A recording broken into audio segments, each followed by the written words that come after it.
Welcome to the Real Judo Show with your hosts, Olympians Steve Cohen and Jason Morris. Get into our Real Judo Show, and first, before we start our subject today, we're looking at reviewing some of the Olympics and our feelings about it and how we thought it went for us. But before that, we got a little housekeeping. Steve, housekeeping. You want to take care of that? Yeah, Jay, you don't appear to be a housekeeping kind of guy. At least Terry didn't say that. But we had when we went over the our last session that we had and talked about how there were people left off in the recognition of medals from USA Judo. And when I mentioned it in the beginning of our podcast, I mentioned everybody, including the girls on the 88 team, Margie and Lynn, and certainly gave them their due. And then later in the podcast, we went through all the Olympic medalists, and we kind of left them out by accident. Even though someone notified us, we talked about it before anyone notified us. We said, "Oh my God, we forgot," and we knew we were going to make it right this time. So we do always want to obviously never forget the women medalists.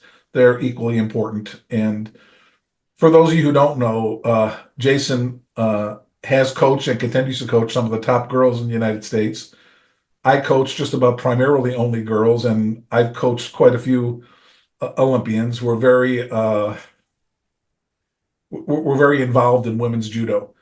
There were some questions about pictures too, and we certainly would love to post more pictures of women on the podium. We just don't have them. And it's not that we didn't look. I looked really hard. Jason looked really hard, and I want to be clear when I say really hard. I've gone through a whole USA Judo database, and you've looked for years for your magazine. We have what we have. So if anyone has anything other than what we have, any podium pictures, please send them. We didn't have one of Kevin Asano either, right?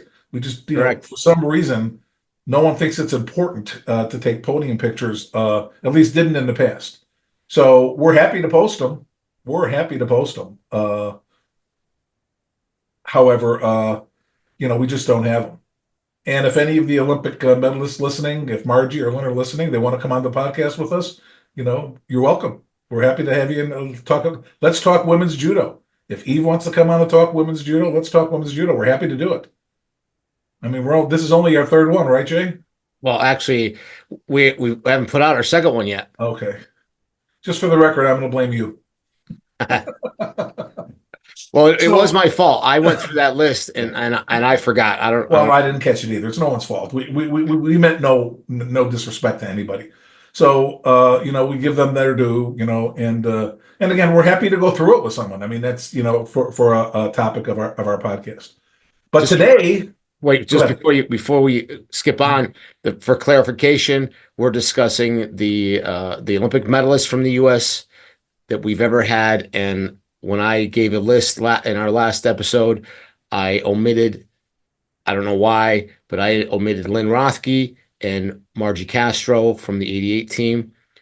Lynn was silver and Margie was bronze. And They were supposed to be in the list. I don't know why I forgot. But sorry, ladies. We'll try. Well, I'll try to do better in the future. It wasn't Steve's fault. We both will. All right, moving on. We're fans. So let's get on to the 2024 Olympics just ended.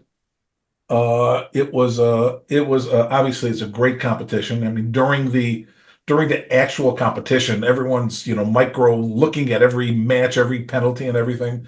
And there were some questionable calls and there were some questionable rules, and we'll get into that. And we should, but before we do, we should talk about judo itself.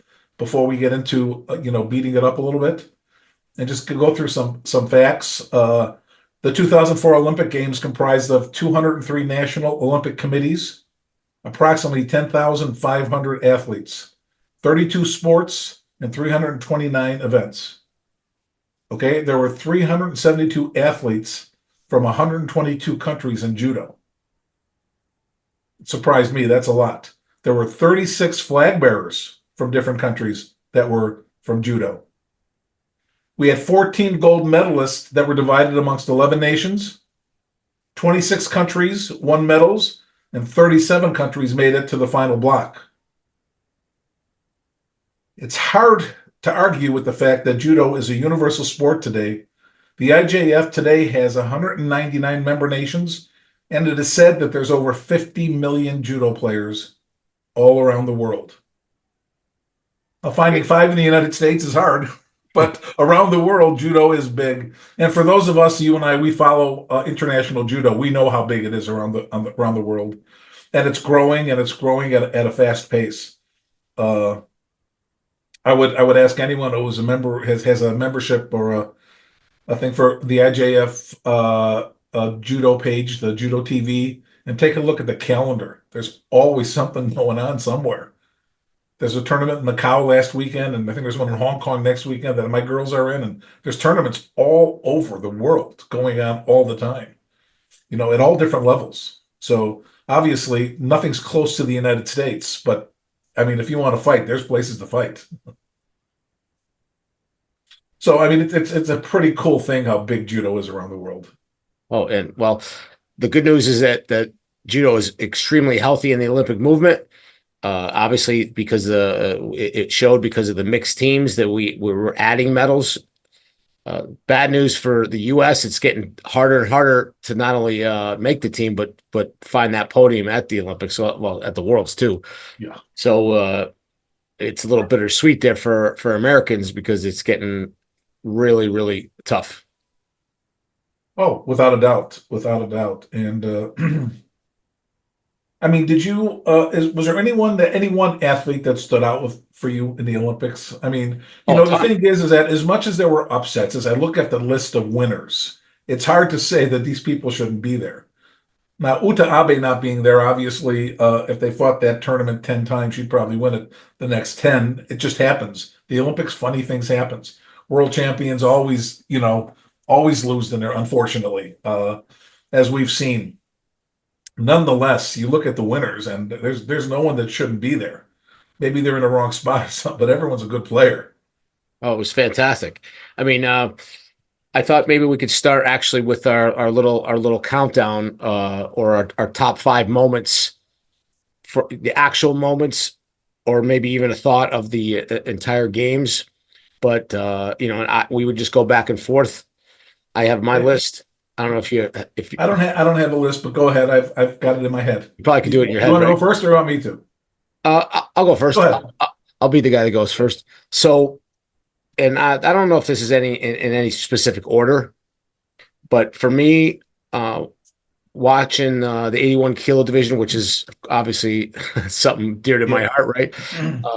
I was so impressed with Nagase, and he became, which I didn't know this until one of my kids brought it up.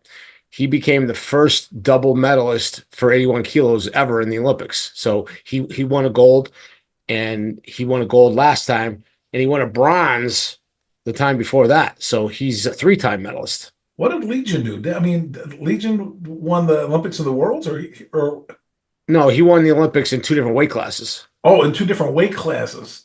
Oh, that's impressive. I mean, still impressive, right? Right. He won 88 in 78 kilos, then he won 86 kilos in 92. God, that's freaking impressive. But Nagase winning was a highlight for me, and then watching him go through, cool as a cucumber, great posture. I mean, his whole game is pretty classical stand-up judo, right side. I mean, you can't bend this guy. He reminds me of Yoshida a little bit because you can't bend him over. You can't. Except his it's not an Uchimata powerhouse, but it's Osoto, and he's not super dynamic, but he's so efficient and so put together in moments. And the way he won the finals was just classic, wasn't it? Oh, it was fantastic. Wasn't an accident. Threw him twice. And he didn't crack a smile. No. That was so cool. It was. And again, it's a lesson as you're learning judo, watching when he got gripped the way he did, how he kept his posture, stood up, kept his position, and certainly knew he was going after that, going behind him with Hizashi, because he did it twice. And I would love to know if he was prepared for it, because it sure worked really well. That's another good point. I mean, it looks as though he planned that, but he's such a good player that could have been, Yeah, here's this opening. Boop. yeah, yeah, fantastic. So that was my number 5. So here's who I like, and the truth is, because I coach mostly girls, I watch more women's judo. But I got to tell you, 73 kilo Hateroff, I just love this guy. I love him. I watched him in the shoot, and I've watched a lot of his judo, and he wins, and he's great on the ground. He's just when he was in the shoot, ready to come out, he was just breathing nice and deep, relaxed. He knew this was going to be a long match. He was going to have to keep his head, and he fought. And the whole match he fought, he was so measured, so aware. I was just so impressed how he didn't get upset, didn't get. I mean, he maintained that constant flow, and he knew he was going to get him. And that's the way he does it usually. And he just is so cool. And he can beat you in so many ways. I love this guy. He's an interesting character because he wasn't always that cool. Yeah. He was kind of a hothead. He'd get upset. He'd get really emotional for what he lost. Yeah. And I remember he used to have long hair too, so he was a little wild looking, but he has definitely honed his craft and honed his emotional attitude to create what he is now. Well, as coaches, as players too, but as coaches, we know because we're dealing with players at different levels. A player needs to mature. Great players still have to mature. And then someone like him, when he matures and all the stuff that may have been outside forces that were struggling him to keep from making it all the way to the top, he's matured, he's relaxed, and he goes out and plays his game. Like I said, I'm impressed by him. He had some killer matches on the way. I think he had one other overtime match on his run through, but it wasn't an easy gallop for him. No, he's not. He's not the dynamic player like a Yoshida or not. He's beautiful judo, great newaza, but he's not stepping in and blasting you with Uchimata. He's a fighter, and again, just it's beautiful to watch for me. All right, now you go. Okay, so my number 4 basically is the mixed. Now this one's encapsulating all, the entire event was the mixed teams. What an event. I mean, I didn't really get into it the last time, but this time almost even more so than the individuals. What an exciting run for that. And then the obviously the final with Japan and France, unbelievable match with Abe and the French guy, ending the way that did. And then they were up, the Japanese were up 3-0. And yep. The way the French came back, and then obviously, Renier finishing that off. But just the entire mixed teams, they were so into it. The players, they cared so much for that. Showing the excitement was showing how the Olympic movement and how healthy we are and how we've grown. Well, point to a weak team: Brazil, Italy, Spain. Who's weak? They're all good. They're all good. Korea. I mean, the Spain almost beat Japan. Yes. I mean, we are so deep, with good players. Now, again, there's a turnover now, and hopefully we keep it up. One never knows, but I'm just saying that, boy, is there good judo out there. So I loved it too, and I didn't watch as much of it as you did, but I watched a lot of it of the team. I watched the individuals, but man, it was. It just shows how strong. And of course, there's nothing more exciting than a team match, right? Nothing more exciting. I've never really been down with that, but this time, I'm warming to that. And then the passion and excitement of these guys, it's just kind of like the basketball team where you're like, yeah, okay, it's the pros, Steph Curry and LeBron James, but to see their passion and the top tennis players, right? Djokovic, caring so much about the Olympics. These guys and gals care so much about the Olympic Games, which is the most important, the biggest thing on the planet. You and I were fortunate enough to be part of it, not this time, but in the past. And we hold, we're all about the Olympics, right? And to see in all these other athletes where they have other avenues of importance, but to see this come together like this is Yeah. fantastic for me. So now I'm going to talk. I've Oh got yeah, you're two. next. I've got two that I'm thinking of right now. But one is I'm a huge fan of Krista Deguchi. I love her judo. She's a fighter. She fights all the time. It was so interesting, and she is so emotional. I saw when she lost her berth for the last Olympics, how when she lost in the semis, when Klinkate won the semis, she knew she was out. Then she lost her bronze medal match, and it was hard for her coming back. It was a long way back for her. She came back a little slow, but then she got stronger and stronger, and then she was on fire again, and she played so good. We'll talk about her loss in the Worlds and her win here with against the same girl, and later on when we talk about the rules and stuff. If there's anyone deserving, it's Krista Deguchi. She is just she's an all around great judo player, and so happy she won. Happy for Canada too, right? Oh I'm a yeah, fan of Canada it's their judo too, first right? gold ever. But if Yeah, you've ever watched Krista do interviews yeah, or any yeah. skits, she should be on Saturday Night Live. Yeah. She No, should host Saturday she's Night Live. She is funny. the women we have in judo in the world are phenomenal. They're just phenomenal. Unfortunately, we can't get it in the United States. A few years ago, I asked some people, I said, who's your favorite judo player? And I said, you don't know who Daria Billet is and Uta Abe? How is it possible? They were 17 years old when they won the worlds for the first time. I mean, certainly I would want, when I was younger, I'd want their poster, you know, you know, but I mean, we've got some great women athletes, great women athletes. It's so fun to watch. That's a good one. Yeah. Okay, my next one is got to mention it, right? Watching Uta Abe lose that match to the Uzbek girl. Yeah. On both sides of that, a crushing defeat to arguably the pound for pound best judo player, men or woman, 52-kilo girl, Uta Abe, losing to the Uzbek, who, when she was clearly winning pretty comfortably. And then out of nowhere, that girl sort of does a switch, Yes. tie your toes a little Get bit. behind her. Yep. And I mean, that was just, as a moment for the Olympics, shocking for the one girl, but very exciting for the other girl. And the fact that she continued on and won the Won the tournament. gold. Holy cow! Yeah. What an accomplishment! I Yeah. mean, that girl still must be on and will be on cloud nine for a long time. Well, she's young, isn't she?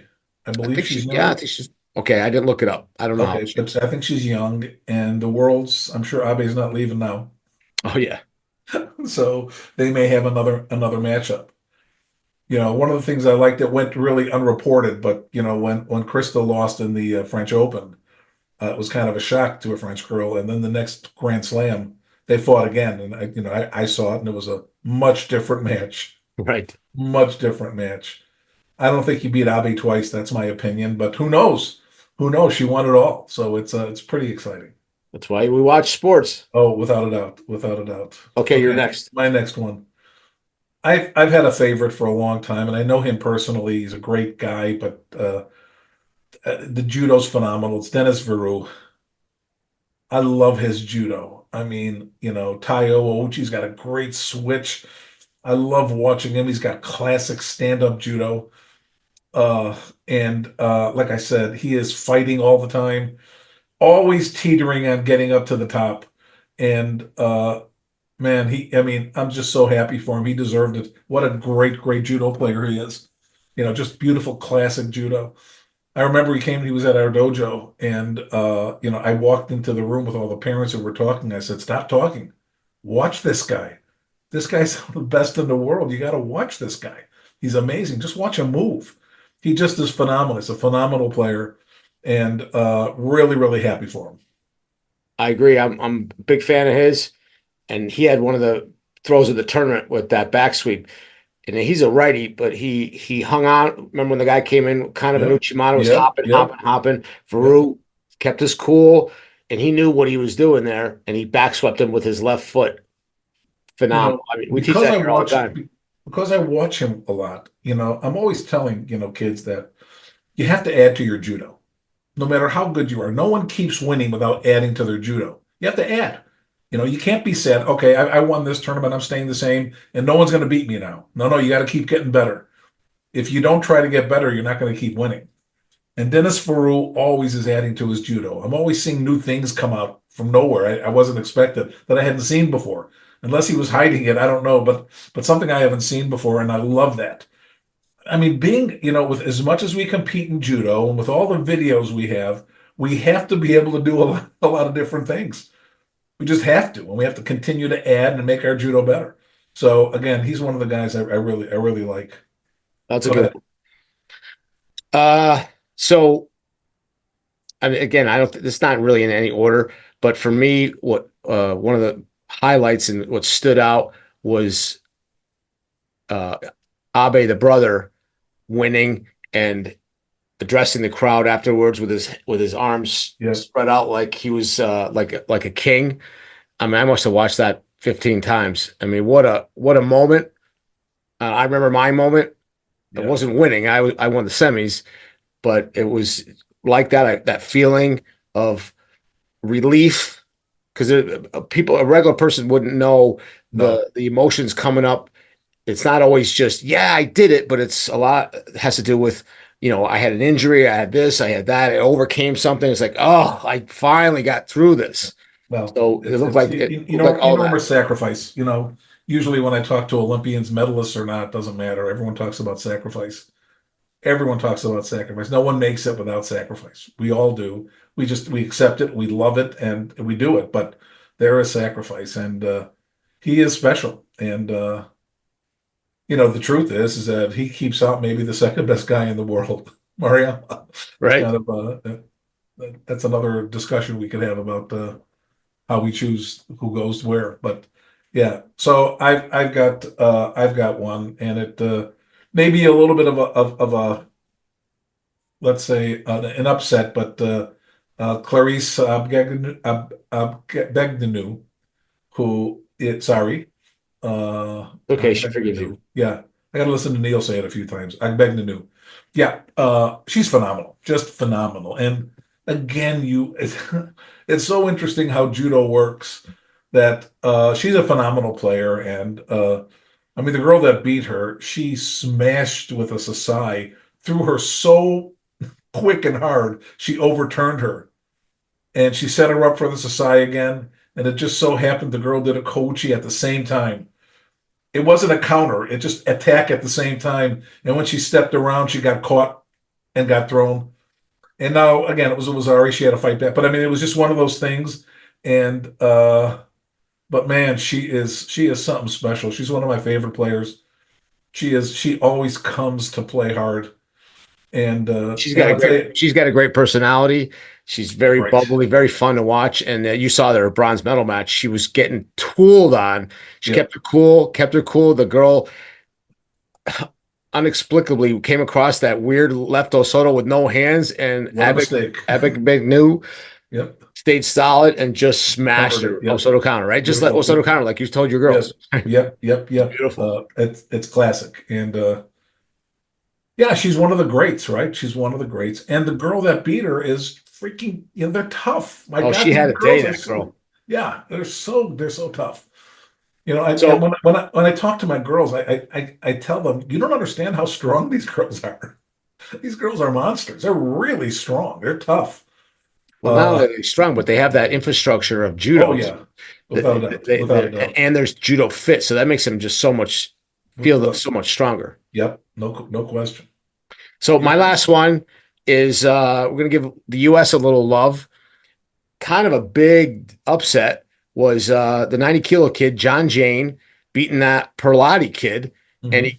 he crushed him, even though the way it played out, either that Perlotti kid didn't do his homework or John was on point. But when he threw him with that Tomonagi, that reminded me of, and we'll give our friend Leo White a shout out. That reminded me of when he knocked off Trenu, and then when he knocked off Vanderwall. I mean, it was shocking. Yeah. Boy, was it Pleasantly shocking shocking. when he knocked off Vanderwall. Was Trenu in the Worlds too?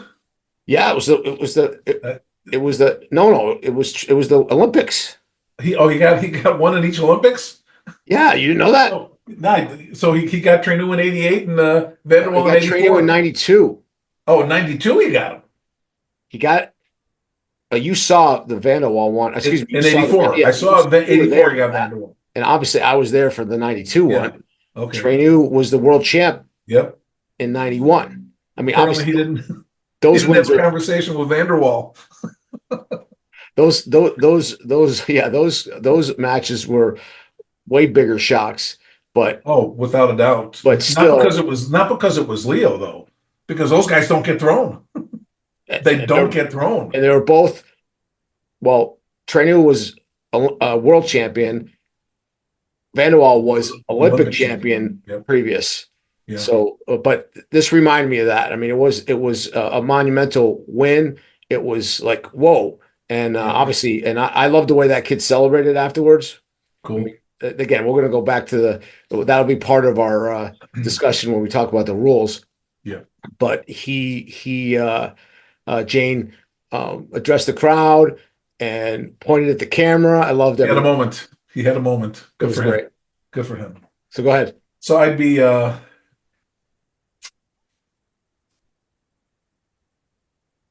You could mention more than one. no. I think we just have to mention Teddy Raniere. I mean,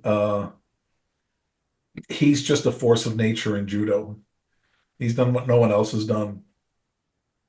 And he always manages to come up on top. Always manages to come up on top. And what a record. What a record he has. 5 Olympic medals, 3 titles, right? Yeah, just Not to mention the teams, which is the not teams, fair right, to add right. to him because he's got two golds from that. Yeah, yeah. And just what an incredible record he has. Continues to stay on top. And the truth is, he looked really fit. I think like 6, 8 months ago, he wasn't as fit as he is now. He was really fit for the Olympics. It appeared to me. I've seen him slow, getting a little tired. He was ready to go. And what a finish. Yeah. When he buried that Korean guy with her eye. Yeah, right. What a finish. Right. Oh my Right. God. Yeah. It was good. It was really good. Really good.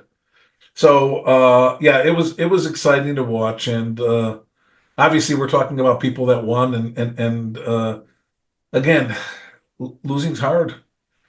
Everyone goes to the Olympics with that dream. Every time you go there, you have that dream of being on that podium. It's hard not making the podium for everyone. I don't care where you're from. Finland, Spain, Puerto Rico, wherever you're from, you're dreaming about getting on that podium. So there's only a handful of people that make it on there, and it's special. It's forever life special. Not that going to the Olympics isn't, but getting on that podium is extremely special, without a doubt. But before we go to the rules, God, I hope maybe this is a separate segment, but something caught my eye, Jay, this week, and it's been on my mind over several times over the last year. I think it started with our friend Craig Weldon a couple of years ago. I believe his mom passed away, and I wrote this note that how important parents are to our life in sport, and he was really appreciative. I'm pretty sure it was Craig. And we just passed the anniversary of your dad passing. And your dad, maybe people don't know, your dad passed in Barcelona at the Olympics. And I was fortunate to know Bernie, and uh, nobody makes it to the Olympics without the support of their parents. Everyone's got a story where their dad is getting up in the morning, taking them. In your case, your dad got you in a plane. I don't know if I'd fly with Bernie, but you did. I've got my own story with Bernie too, when he helped me out when I was troubled sleeping with John Wayne movies and stuff. But the point is that listen, my dad, I had to go to judo. My dad saw something in my brother and I, wouldn't let us. My mom took us by buses to judo. All great athletes have their parents, at some time that take that extra time to get you over that top. So let's give respect to the parents, and certainly, for Bernie, right? Just his anniversary, and we got to remember that all the athletes on the top have someone when their kids getting them involved, signing them up, putting them in the car, driving them, getting them there, and it's hard. It's hard, and finding, listen, my dad didn't have a lot of money, neither did yours. He got it done, got the job done at whatever cost it took. He got it done. So Funny that you say that about the finances. That when I sent out that, my letter that I wrote, yeah. and one of my dad's sisters, my dad has three sisters, Mhm. Hope, Grace, and Faith. Oh, nice. So my Aunt Hope wrote, and she wrote this nice thing. She loves hearing about, Yep. she's seen that before, but she also noted how he often got money from them. Yeah. And she said he always paid it back, but he got, and of course, when I'm young, I don't know this, but Yeah. you find stuff out, and he just, like you said, get it done in one way or shape or another. He got it done. Well, you have kids, Jay. What do you do for your kids? You do everything you Anything, can. of course. I mean, but you have kids that have a special skill that you see, and maybe no one else sees it. I mean, every parent thinks their kid has something special, Right. but there's that one extra thing, and it's whether it's baseball, football, judo, hockey, whatever it is, someone's got to say, okay, I'm going to find the money. You have to go there. Dad, we can't afford it. No, no, no. We'll find the money. We'll get you there. That's what my dad did. That's what your dad did, and God bless them all, right? God bless them. We couldn't be there. We couldn't be there without them. But So I do want to mention, thanks for that. Remembered my dad, but I so often the Olympics brings up my father and whatnot, but I would be remiss to mention that I still have a mother, and and she sometimes pokes and prods me like, Jason, you have a mother. I mean, so my mother did a crap ton, of course. and she still does. My mother's the one that keeps this my dojo clean. She's still kicking. But it's funny because my dad gets these tributes and whatnot, and my mom gets, nothing. Well, Sometimes she's like, she says, people read all this and they don't think you have a mother. Like, what about me, right? Well, I want to give props out to my mom, Chris Morris. So. Rightfully so. She got it done just like my dad. No, it's a family effort. I mean, it's a sacrifice. It's a sacrifice for the family. There's no question about it. No question about it. Yeah, so I mean, it's nice to take the time to remember, for all the athletes that, God bless the parents that make the commitment, make the the sacrifice, because they do, and sometimes it's at the expense of another child, right? When you have a superstar athlete and the other child, where are you going again? What about me? We can't afford it. Why? Because we're spending money on his, private lessons and stuff. It is the way it is, but God bless them. So let's move on to we can talk about the rules, some of the rules, and maybe some of the matches that drive us a little insane with the rule set. Well, I want to start off by saying is that the referees call the rules the way they're told to call them, okay? And we don't blame the referees for calling the rules the way they're told to call them. I believe the rules are made with every plan of making judo better. And that's what the thought is. Of course, no one asks us what we think, Jay, but but that's the thought. The goal is to promote good judo, positive judo. That's the goal. But I think we fell short a little bit with some of these rules, and I'm hoping they're going to change some of them. And whatever the rules are, the athletes are going to find a way to take advantage of the rules. Changing the rules is not going to change that. There was a guy, Anatoly Kovacs, who had a leg pick that had long arms and would reach out and grab your leg and throw you with like he'd run you and he'd throw you. That's all he would do. I don't even know the name of that technique. We'll have to ask someone. But I mean, he won the world championships and several tournaments. Did he win the Olympics too? Kovacs? Won the Olympics in '92. Okay, I mean, so that match we were talking about, he beat Aurelio in the finals. Aurelio, who's not easy to beat, Aurelio. Not at all. Nonetheless, we're that would have been a double gold medal for Aurelio, huh? Oh, that's right. Yeah, pretty cool. But I No, no, mean, no, that was in the Worlds.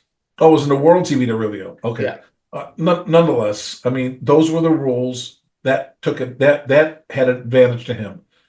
You know, the lifting the leg and stuff. There were guys, there were Georgians especially, that would come out and grab high around the head, and they'd grab your leg and they'd lift you up in the air and throw you.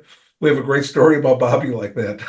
But, That wasn't Ulch that did that, was it? no, no, no, no, no. We were in Germany, and Bobby was practicing that move to lift people up like that in practice, and he figured he was going to try it in the tournament, which is probably the smart thing to do. But he picked a guy that did it better than he did, and this guy lifted Bobby up all the way up and smashed him.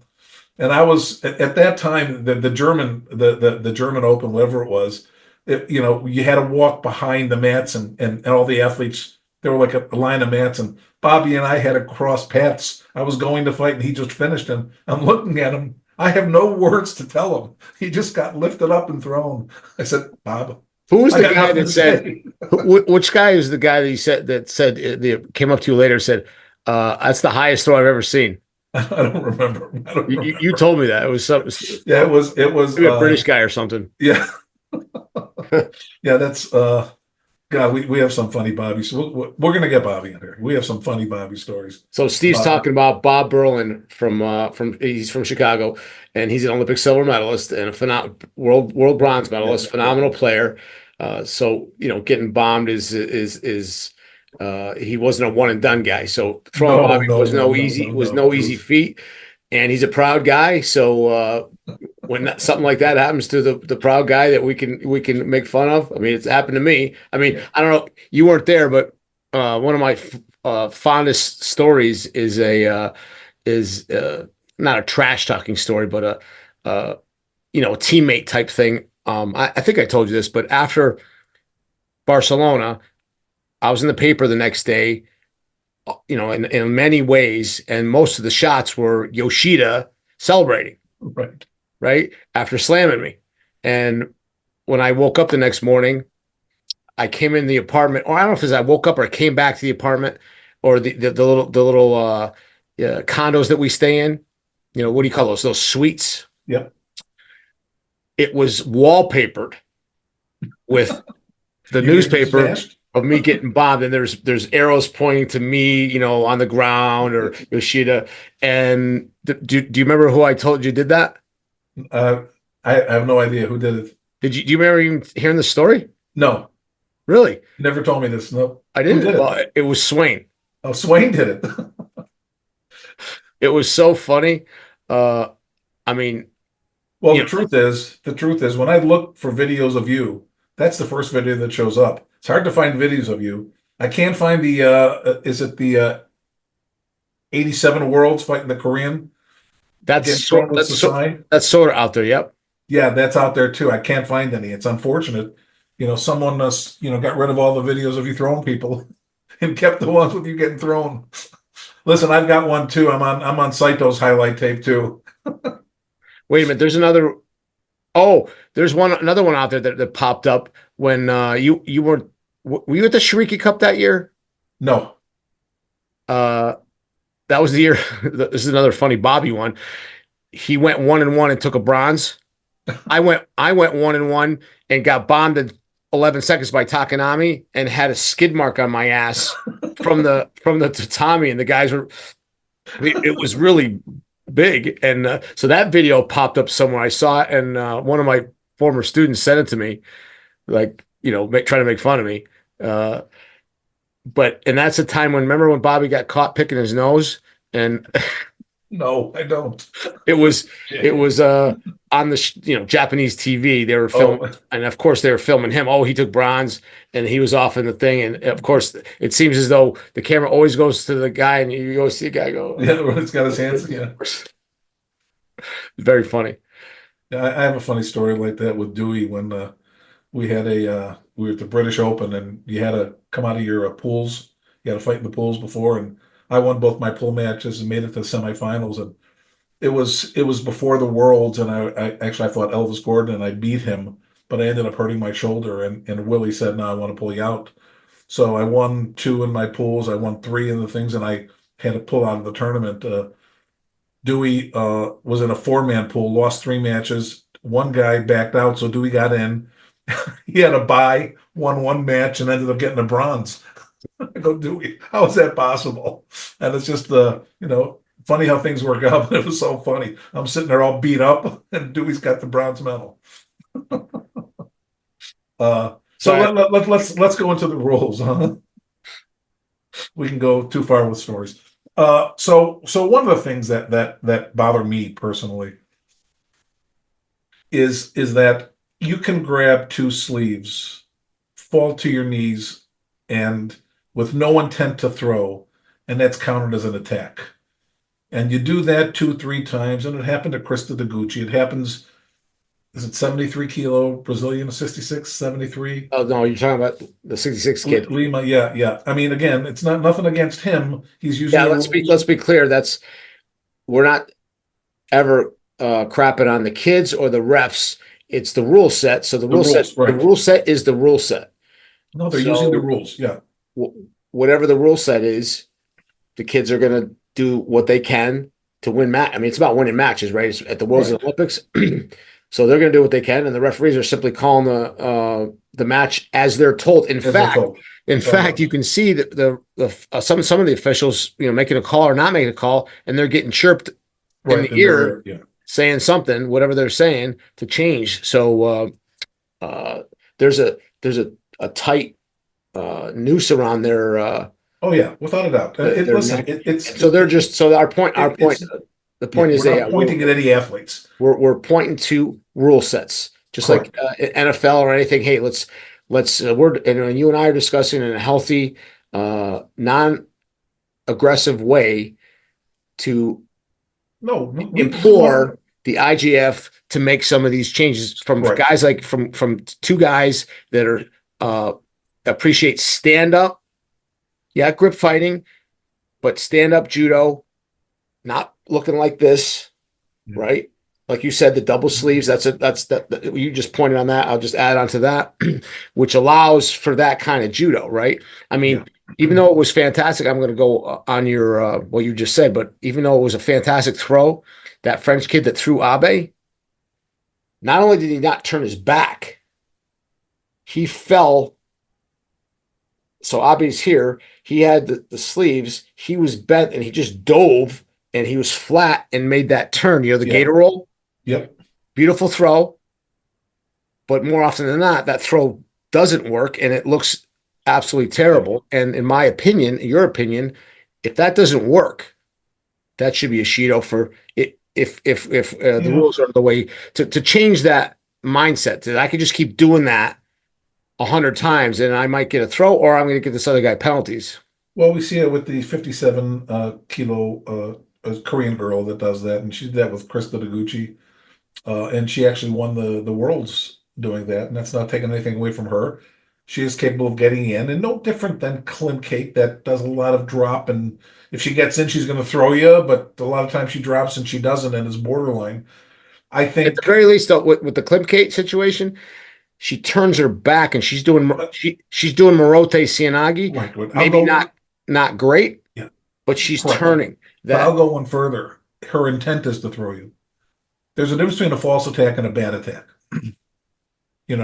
Or a third thing, the intent. I mean, again, we watched that, and that kid stands out. That kid, the 66 kilo kid, especially in this Olympics.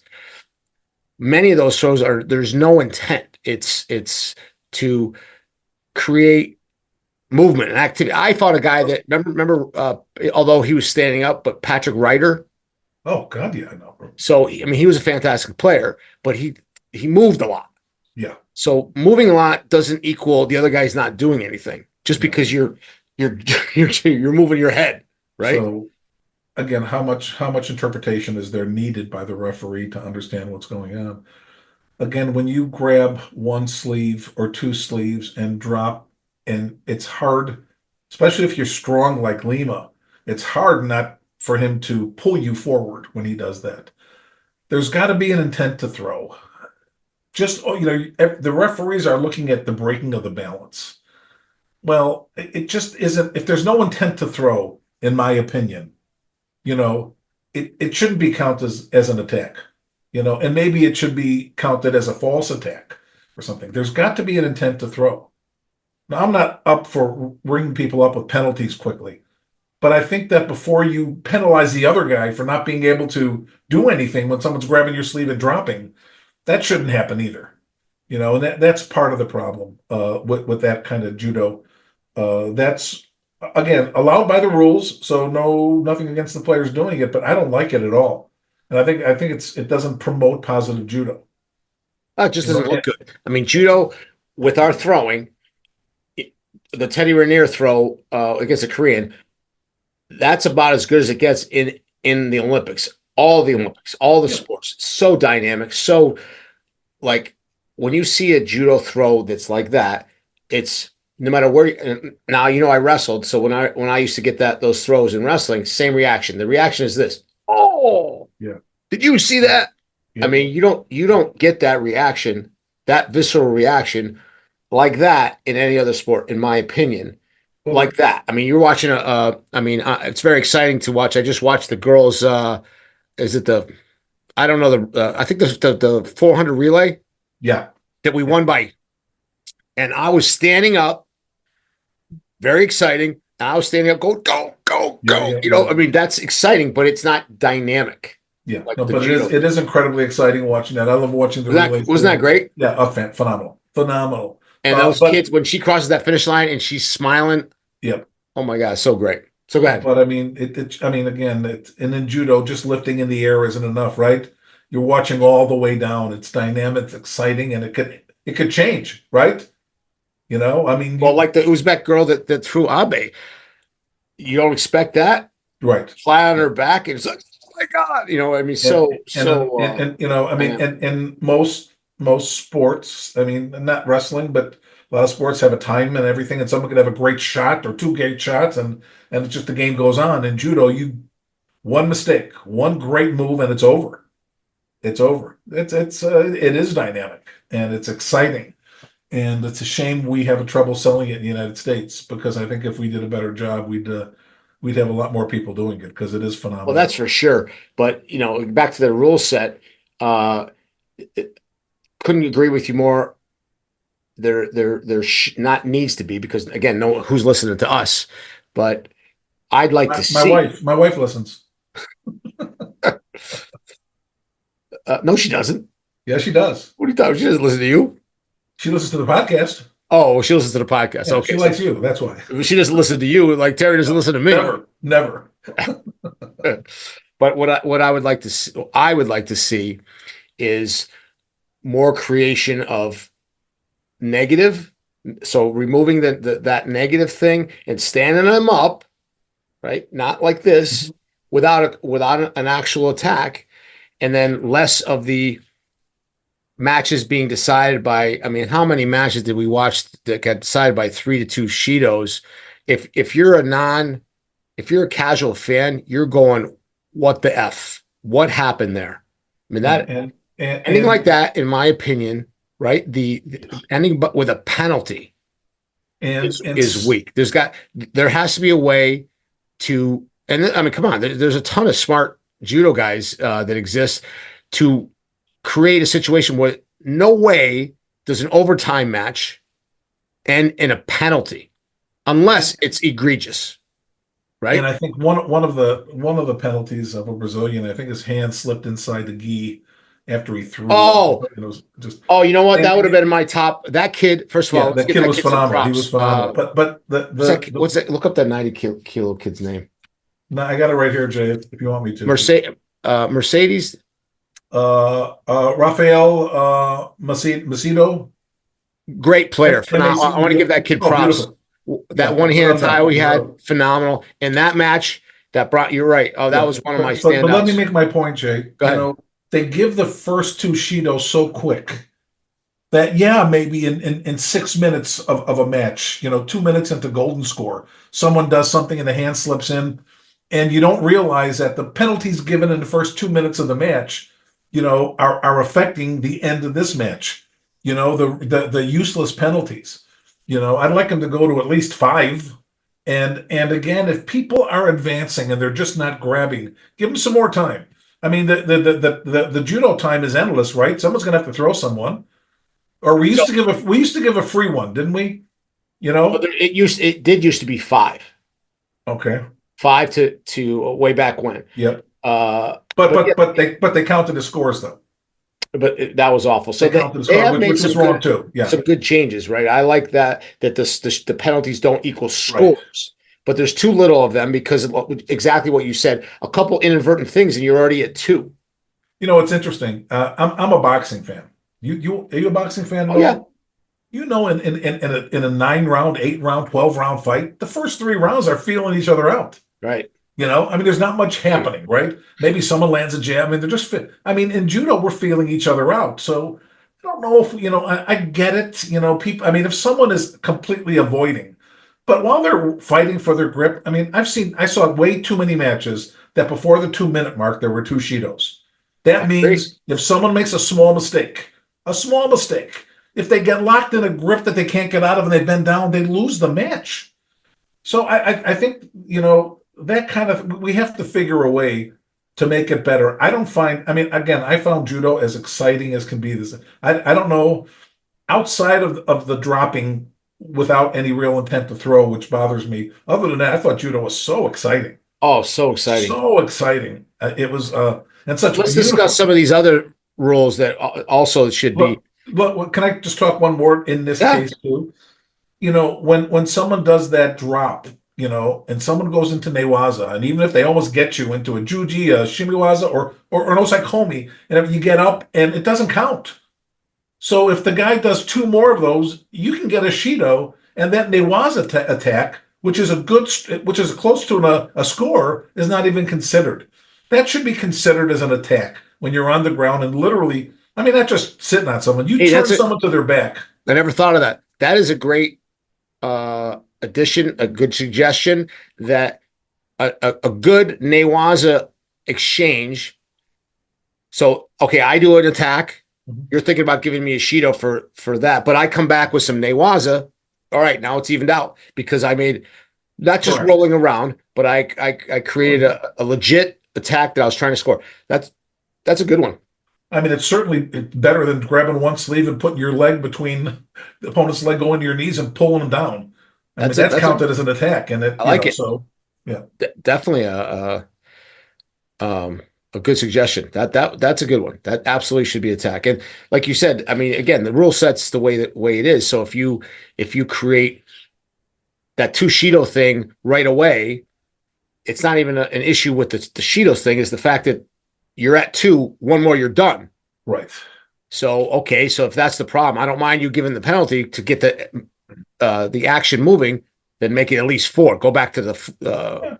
I would say 5. I mean, listen, in a match, people get stuck, right? People are fighting. Someone, how many engagements do you have? How many times is there mate and you engage?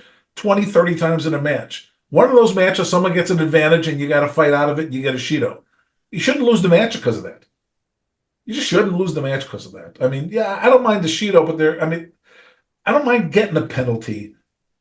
But for the 3rd penalty to lose the match like that, just because you lost an engagement, I don't know. It bothers me. I want to see judo win. I want the players to win with judo. It could end like that kid Macedo, right? Because he put his hand in it. First of all, let's talk about that rule. I've bitched about that rule forever. I mean, what is it? What is it? You can reach inside your own. Yep. But you can't reach it. What does it matter? Get rid of those rules, in my opinion. Get rid of those. You should be grabbing inside the pants. The only reason that you shouldn't be is if you're using it as a defense, like the pistol grip, and then when you're holding it down. Yep. That for a period, that should be a penalty. But grabbing inside when you're on the offense, mate is enough if you're gaining an advantage. I just don't think we need a penalty for that. I don't disagree with you. There's just too many penalties going on. And like I said, I don't think that if it's for safety, I mean, someone's got to tell me what's the difference between grabbing inside of my own as opposed to the other guy. So I think that should be gone. I think that stepping out thing should be gone.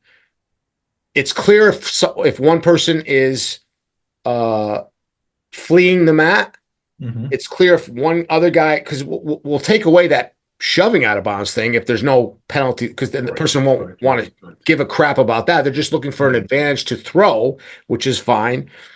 And that stepping out thing, usually it happens. I mean, there was not many stepping out penalties that were deserved, in my opinion. Yeah.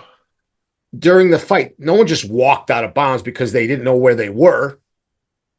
That, to me, that's an irrelevant. And remember when they were doing that dynamic rule? I love that when you keep going, and they seem to have curtailed that a little bit. So I don't think that. I think that stepping out thing is, well, again, it's intent. It's again, if you're playing judo and you're circling around and you step out of bounds and you're continuing to play, I don't like that penalty either. And you're a big guy. One step for Kapalik and Rainier, you're on the edge. I mean, that's a silly, and locally we have that as well. And locally, I run a tournament. So some of the mat areas are 6x6. Yeah. One step and you're on the edge. Get rid of that. That is not an issue. And then most of them are 7x7, which is not. I believe the Olympic one. I believe it looked like it was 10x10, which is back to old school. It doesn't matter. The people veer toward the edge of the mat, and that's just the way it is, and that's okay. But I mean, I'd rather see less. Again, I don't. I mean, 5 penalties is a lot of penalties. If you get 5 penalties, then maybe fine. But the 3 is just too quick, and it decides. Well, we're talking about the same thing, because if you remove some of these penalties, that's right, they're not going to pile up. And this also, possible suggestions, right? Maybe there's pockets of penalties. Okay, so you have false attack penalties, 3 of those and you're out, as opposed to that. Right. And that goes in another category. Because in my opinion, that doesn't make any sense to add up an oopsie and that kid loses that bronze medal match where he killed that kid. Creates complication for people that are spectators. Totally. I mean, watching basketball is easy, right? You put the ball in the hoop. Yep. All those little rules you figure out as you watch the game, because it's an hour. The game is an hour long. The broadcast is 2 hours long. Yeah, but no one's going to get a penalty that decides a match, that ends a match. No, but a fan can figure out what's going on. Yeah. I hear you. In a game. I mean, I like the idea. I just don't know. I don't know if it'll pass the muster with them. Oh no, we're just talking about what we want to see. I want to see that. I've always wanted to see that. I think those rules are. It cost me a world title. Yeah. And I've never seen it. I've never seen it before or after the handout. Yeah. Before the throw, even though I was throwing the Korean guy, my hand hit the same time as he was hitting. Yep. I got a chewy. Back then it was a chewy, which is a Yuko score. That's almost impossible to get back in the pros, right? Yeah. So I hate that rule. I've got one other thing is I got a couple more. the way they score Wazari. Oh, the scoring. Okay. Yeah, I mean, the way you fall on your stomach a little to your side and it's a Wazari. I mean, years ago, that wouldn't be a score. It certainly wouldn't be a Yuko.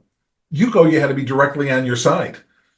I mean, if you throw someone on their side, I still think you need to be leaning towards your back for it to be a Wazari. There's got to be some movement towards your back, not just the side of your body.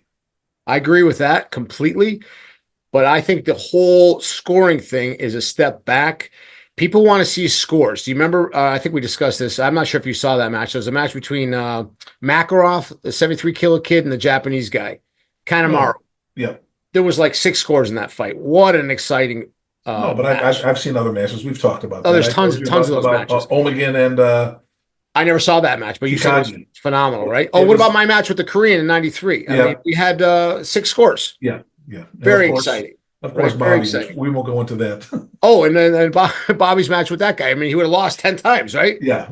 I mean, so it's I mean that would be fine with me. But either way, I mean, you've got to be heading towards your back to get a half a point.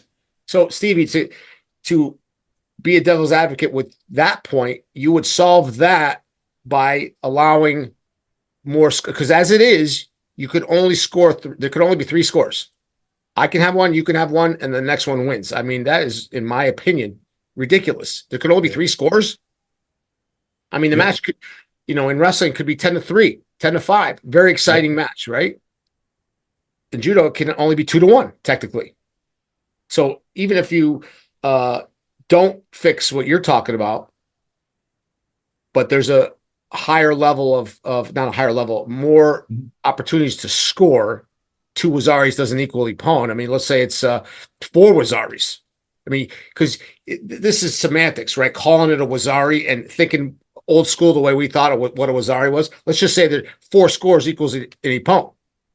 Okay, you can live with that. You would be able to live with that if I could knock you down 4 times like that. I think I can win, right? Yes. Did you lose me? You froze a little bit. Am I You're still back on. frozen? Your mouth is not, your voice and your mouth aren't the same.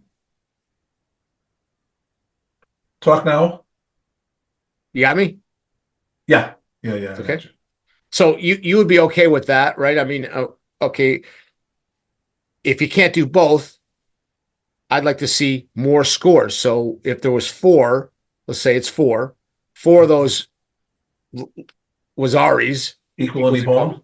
So that way I could, if I Wazari could, is now a quarter point. yeah, whatever. You can figure that out. But if I could score on you 4 times, if I can throw you, Well, the thing is that you should need to have at least 3 to win the match, though.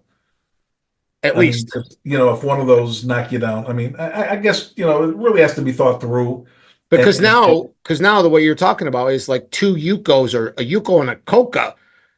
Old school wins a match. That's but just remember that back then a Koka would win a match. That's true. But I think that you should bring that back, because if you could knock someone down and nothing else happened, why isn't that a score? I can lift you up, and just because you're able to, I've got students that are able to do that sitting thing.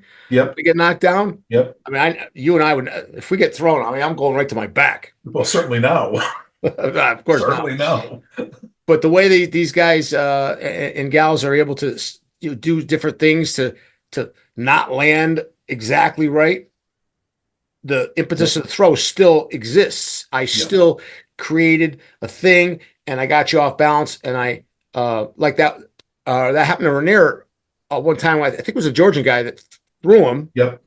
In my opinion, that should have been enough to win the match. It wasn't. They wouldn't. That was one that was overturned, you mean? No, not that one. I mean, that definitely was a score. Yeah. They did sort of fix it by giving the 2 world champions. I'm talking about before that. It was overtime. The Georgians foot swept him, and Rainier landed with the 2 elbows back. Yep. They didn't call it? They didn't call it a score. Eventually, Rainier got him with a sumi or something. But in my opinion, that was enough to. I mean, he knocked him off his feet. Yeah. Should have been a score. Yeah, don't disagree. So my next one is. I know you'll agree with me. That is the.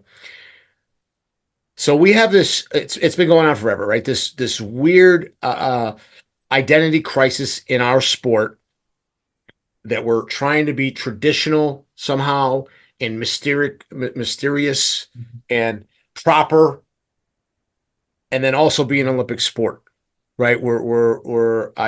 I always got the sense that we're towing some weird line, like that we're not like the others, and we're proud of that. And where I'm going with this is the referee, and it's not the ref's fault, I don't think. I mean, when we get, we'll try to get Lascaux on here. We'll see if he can shed some light on this. But when the referee, and that's not just now, this has been going on for a while, when the referee instantly gets in front of the celebration on the mat, that is driving me out of my mind. Now, again, we all watch the Olympics. What are we looking for? Drama, emotion. That's why we watch sports. Why do you think they let them celebrate a touchdown by doing all kinds of dances and things? People want to see that. I want to see that. I don't necessarily need to see them do a chorus line, but the raw emotion that happens right after a win, and that referee scooching into the camera is insane. I think that's my top So pet peeve or or beef. I know. So I agree with you. I think there's a line that could be drawn, right? Any planned celebration shouldn't happen. It should be raw emotion. And the raw emotion should be fine for maybe 20, 30 seconds. Let them do it. Mind you, if it's a medal match, someone wins a medal, give them some time, right? Give them some time. If you have a big win and you hold your hands up, all right, get back to the line. You got it. Come on, let's go. But But why this you know this separation from sport here? This is one of those things, just like some of our referee friends will disagree with me on the yeah, suits. no, I for sure. Why the difference between other Olympic sports and us? This uh this thing that have been trying to do, this tradition, or this thing that judo is not that. But for me, it's always, for me personally, it's always been sport. Sport. Well, Only sport. yeah, for me too. I think that having the coaches wear ties and jackets and the referees is a way of putting judo on a different level. And while I'm certainly glad I never had to wear a suit and tie when I coached, a sweatsuit is fine. For me, and the Olympics, you can't wear a sweatsuit when you coach. I You don't know, have to wear a jacket because and tie. the Olympic But movement, they're interested in showing the whole correct, point your is your colors. country's Yeah, your colors. Yeah, without doubt. So, in But my opinion, also yeah, is exactly that. That the Olympic spirit, sport spirit, is yeah. what that's. So when we're doing the suit thing, we're continually conforming and creating robots and removing flavor. I couldn't So disagree with that more. I don't.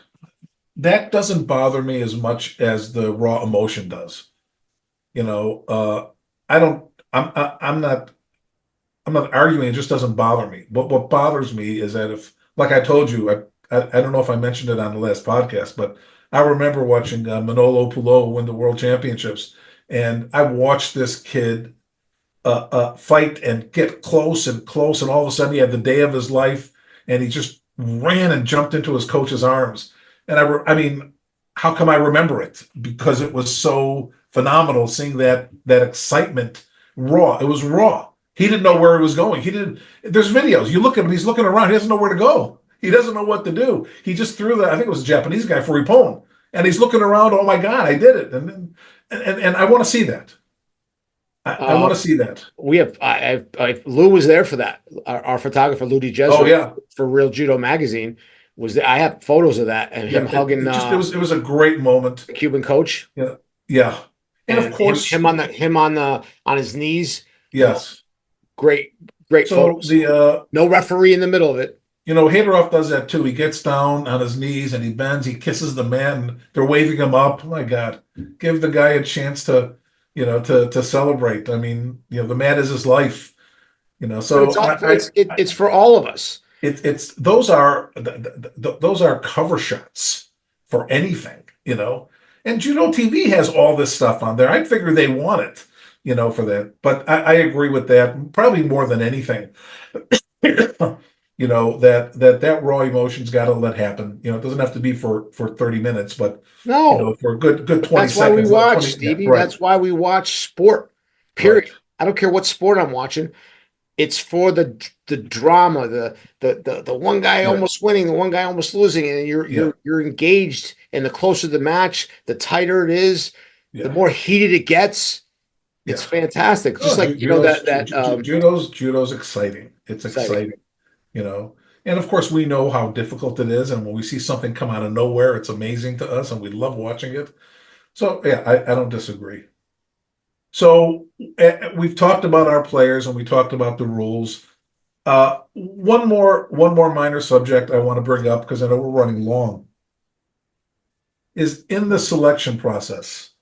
We had two, and there may be more, but two divisions, two weight classes, 57-kilo women and 66-kilo men, where we left off the Olympics, left out of that tournament, two people that could have won the tournament, certainly would have made the Olympics far better. Jessica Klimkate, maybe number two in the world. Mariama, maybe number two in the world. Two great players. There's never a time I don't like watching Mariama. I love watching Jessica too. She's exciting, right? She's moving all the time. If you're in the top five in the world and from the same country, there should be a wild card. They should let that happen. That's a personal feeling for me. It brings the best judo in. And yeah, sometimes two countries can win medals in certain divisions, but so what? I mean, it's in track and field, there's more than one. There's lots of sports where there's more than one player. I don't think it should be two per country, but if you have two in the top five from the same country, let them in. I mean, it may take a spot away from someone else or make it a wild card, however you want to do it. But boy, I feel cheated not watching Mariama and Jessica fight. I agree. I mean, I don't know if he was in the top five at the time of the Olympics, but that Kyle Reyes kid from 100 kilos from Canada, Yeah, and Shadi, right? yeah, Uh, yeah. I mean, Shadi was number 2 or 3, so he was pretty high. Yeah. Reyes was close, but they both were the last two silver medalists at the Worlds. So Yeah. there's another. I mean, I'm sure if we look down the list, there's probably a few guys and gals that were left off the team because they just weren't the best in their country. Or, I mean, it's hard to say the best in their country. They just they didn't qualify. Yeah, yeah. So I mean, I think it would be far more exciting for me as a fan. As a fan, it would be more exciting. I think it's better. And God, if you're number 2 in the world and you don't get to go, that is a bummer. It's hard. I mean, we've seen that with people for a while. That we have guys. You also, and Swain and Bobby. I mean, guys that are medaling in the worlds in our country. I mean, it's tough to be number 1 when the number 1 guy is world champion. It's really hard to be. So I mean, it would be. I think it would be worthwhile to do that. That's my opinion. That's my last my last one. Well, before we shut this off, let's tease. We have I think we're going to cut it in at least 2, but maybe 3 parts. But we have the great Jim Bregman interview coming up. I don't know if we'll tag it on this one. This one is very current Olympic, mostly. Yeah. So we might, but he's a 1964 Olympic bronze medalist, and he also took a bronze in the 65 Worlds. And the interview was fantastic. And we actually hope to have more of him, but we've got a ton of footage with Jim. And just wanted to tease that for our 3rd episode. And for anyone who's a fan of Jim Bregman, I will tell you that this interview goes further than any other interview. It really goes deep into his life and where he came from and how he got to be what he is. It was exciting for me to do it with you and learn more about him and listen to his passion. He's in his 80s now, and remembering from when he was a kid growing up was quite interesting. So I want to remind our Real Judo Nation out there to like these videos if you like what you see, and to subscribe to our Real Judo channel. Once again, I don't think we ever actually introduce ourselves, but I'll back introduce. My partner in crime here, Steve Cohen, was a 1988 Olympian. We were teammates, myself and him, and then he was my Olympic coach in 2000. I was fortunate enough to make 4 Olympic Games, and then I got to be the coach in 2008. So, and with a silver medal in there too, and a bronze. we'll throw that in there. We'll throw that in too. I don't want Thanks, to give you Steve. too much credit. Jay, it was always fun. Thank Awesome. you. Bye-bye. Thank you.